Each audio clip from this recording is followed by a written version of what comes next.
Let me get the words first. Okay, no pressure then. I am a Christian. I am ambitious. I am a widow. Je suis française. Rwy'n siaradwr Cymraeg. I am African. I have been a founding father of West Wales Islamic Cultural Association.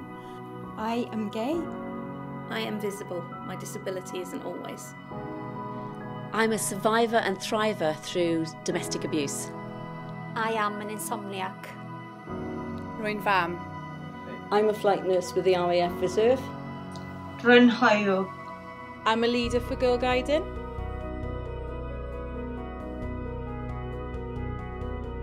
I'm a working mum of 3 boys.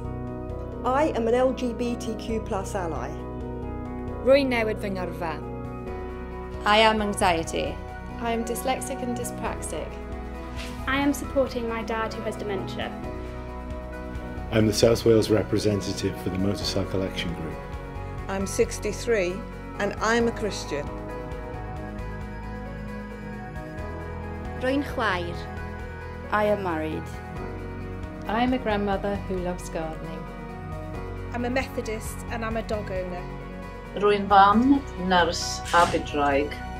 I'm a teacher of Tai Chi and I volunteer for the League of Friends. Rwy'n fam. I am a haemophiliac.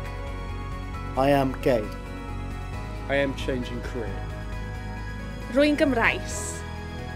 I am disabled. Rwy'n falch I allu helpu bobl ifanc.